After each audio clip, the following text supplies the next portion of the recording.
분석, 오늘 볼리비아와 한국 경기가 기다리고 있습니다.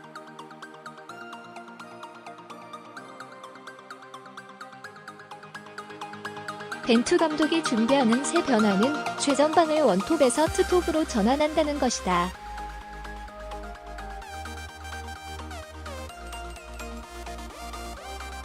그 중심에는 손흥민의 득점력을 극대화한다는 목적이 있다.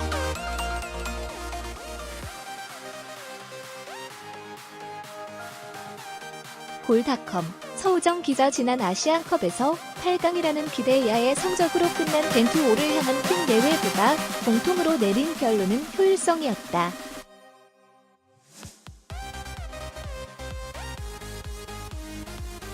공의 흐름과 점유율을 지배하는 데는 성공했지만 그것을 득점이라는 결과로 내는 마지막 과정이 부족했다.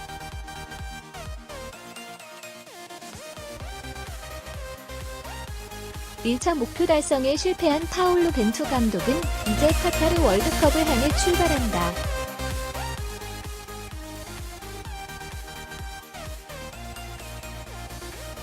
볼리비아, 콜롬비아를 차례로 상대하는 이번 3월 A매치는 그가 복귀한 아시안컵 실패를 되풀이하지 않기 위해 어떤 변화로 치환할지에 초점이 맞춰져 있다.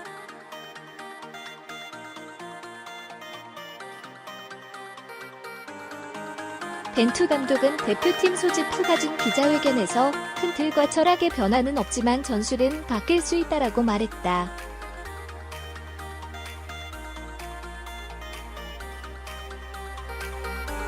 경기를 지배하는 방식과 의도를 갖고 만들어가는 축구는 계속 지향하지만 선수 배치나 구성, 전형의 변화는 있을 수 있다고 예고한 것이다.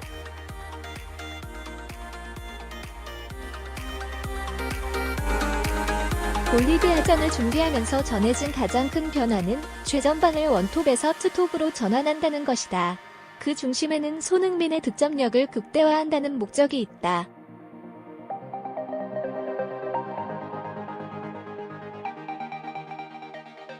유럽에서도 최고 레벨의 공격수로 거듭난 손흥민을 보유하고 있음에도 아시아권에서 득점 문제로 골치를 겪은 것은 지난 3년 동안 A대표팀의 고민이었다.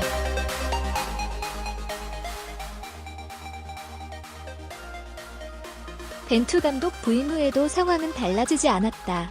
손흥민은 벤투5에서 치른 7경기에서 아직 득점을 올리지 못했다.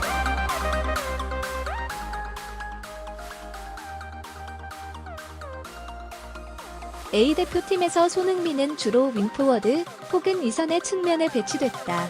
다른 스트라이커의 능력을 활용하면서 손흥민이 가진 기량을 같이 쓰기 위한 선택이었다.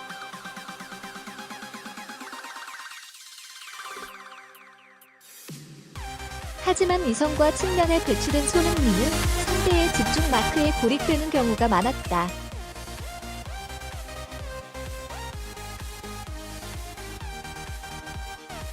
세계적인 수준의 슈팅 능력과 공간이 났을 때의 탁월한 게임 전술을 보여줄 수 있는 손흥민에게 그런 자유가 제대로 주어지지 않은 것이다.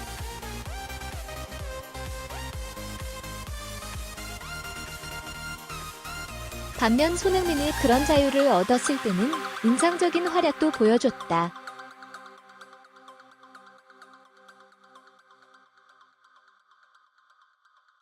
신태용 감독 부임 후 투톱 혹은 원톱으로 설 때 콜롬비아, 독일 등을 상대로 득점을 올렸다.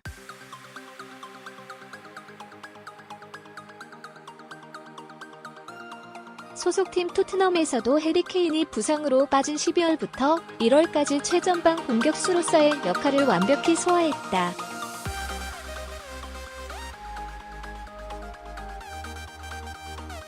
손흥민이 최전방 배치는 A대표팀에서의 부진 때마다 제기된 의견이었다. 벤투 감독도 투톱 체제로의 전환을 준비하며 손흥민을 최전방에 세우는 것을 고려 중인 것으로 알려졌다.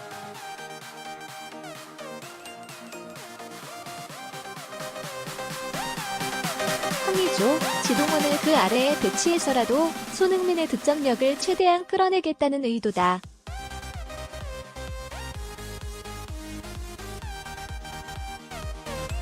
물론 손흥민을 최전방에 세운 것만으로 모든 문제가 해결되지 않는다.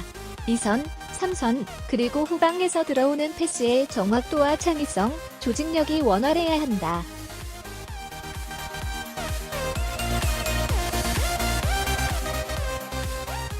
벤투 감독은 이청용, 이재성, 권창훈 같은 측면과 중앙을 모두 볼 수 있고 공간을 이용한 패스 능력도 수준급인 선수를 이 선에 배치할 것으로 알려졌다.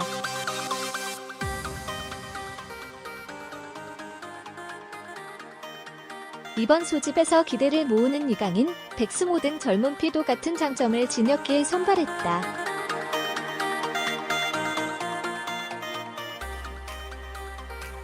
벤투 감독은 두 선수의 최대 강점으로 기술과 복수 포지션 소화 능력으로 설명했다.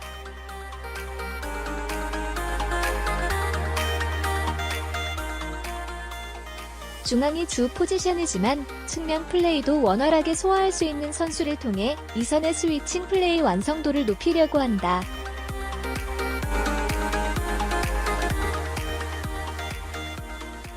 앵커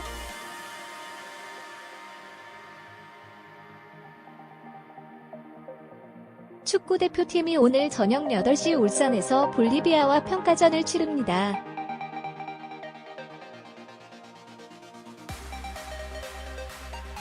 오늘 경기에선 최전방 손흥민을 비롯해 변화와 실험이 키워드가 될 전망입니다.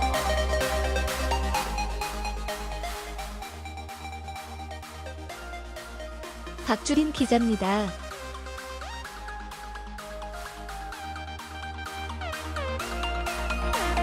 리포트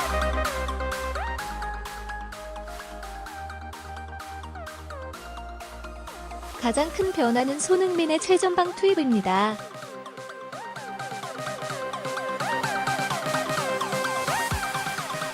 벤투 7경기에서 무득점.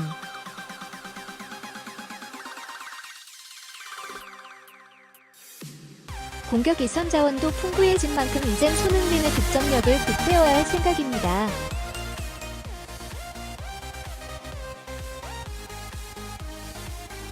황의조의 파괴력까지 감안하면 일단 투톱 카드가 유력합니다.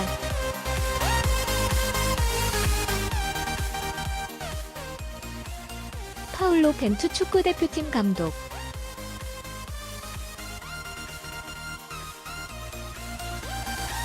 경기 초반부터 투톱을 쓸지 경기 중에 변화를 줄지 지켜보면서 결정하겠습니다.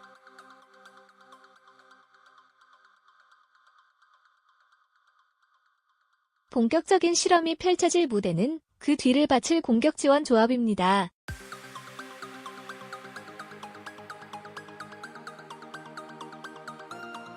권창훈과 이재성 등 누가 나서도 이상하지 않을 정도로 뛰어난 자원들이 즐비해 벤투 감독도 어떤 카드를 빼들지 고심 중입니다.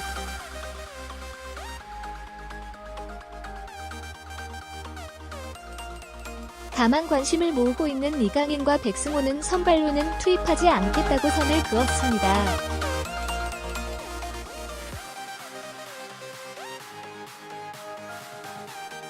권창훈 축구대표팀.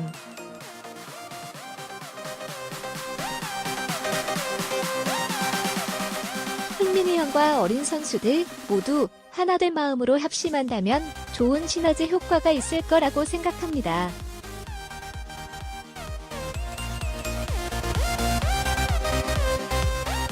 벤투 감독은 이례적으로 전술 변화를 예고했습니다.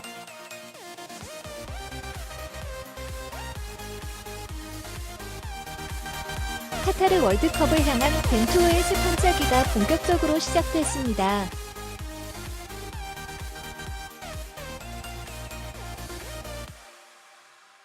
한국 축구 국가대표팀은 22일 울산 문수 경기장에서 볼리비아와 A매치 친선 경기를 치른다.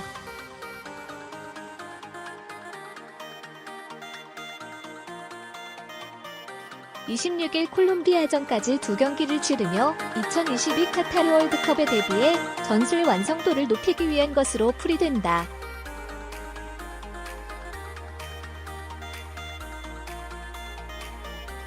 단순 평가전임에도 벤투 감독의 손흥민, 토트넘, 이청용, 부음, 지동원, 아우크스부르크 등 해외파 선수들을 모두 선발 명단에 포함시킨 것도 이 때문이다.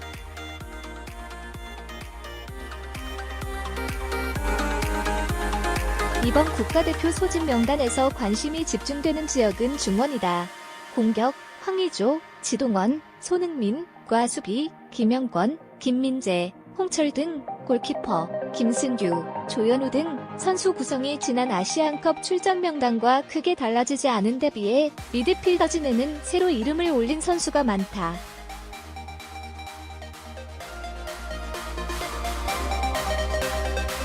지난 10년간 국가대표 중원을 책임졌던 기성용과 구자철의 은퇴, 해외파 어린 선수들의 활약이 세대교체 이유다.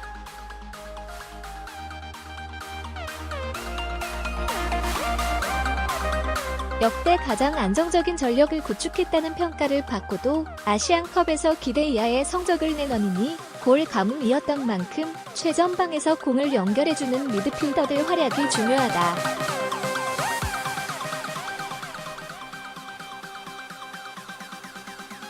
특히 이강인, 슈팔, 발렌시아, 활용 여부가 이번 두 차례 평가전에서 가장 주목받을 전망이다.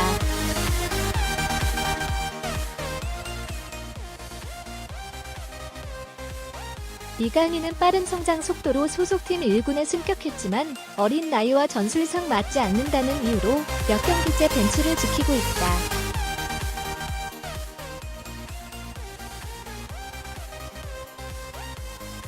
(18세밖에 안 된) 어린 나이라 플레이 스타일이 고정적이지 않다는 게 큰 장점으로 꼽히며 상대 압박에도 볼을 잘 지켜내고 패스 능력도 수준급이다.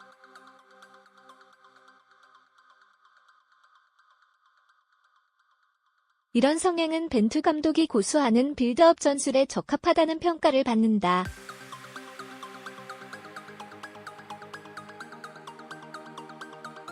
반면 빌드업 전술이 밀집 수비를 상대로 해법을 찾지 못할 때 폭발적인 스피드로 돌파를 시도하는 선수는 아니다.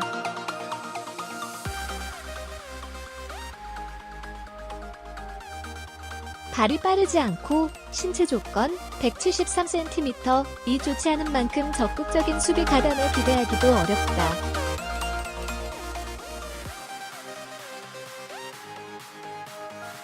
아직 성장 중인 이강인의 출전 여부는 상대 전력과 포메이션, 다른 선수들과 조합이 맞아야 한다는 조건이 붙는다.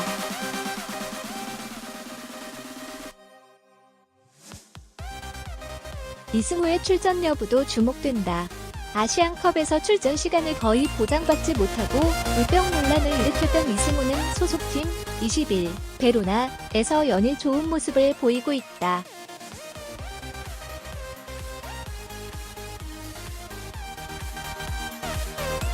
스피드를 이용한 돌파를 전담하던 황희찬이 이번 명단에서 빠진 만큼 과감한 플레이를 시도하는 이승우의 활용도는 높아졌다.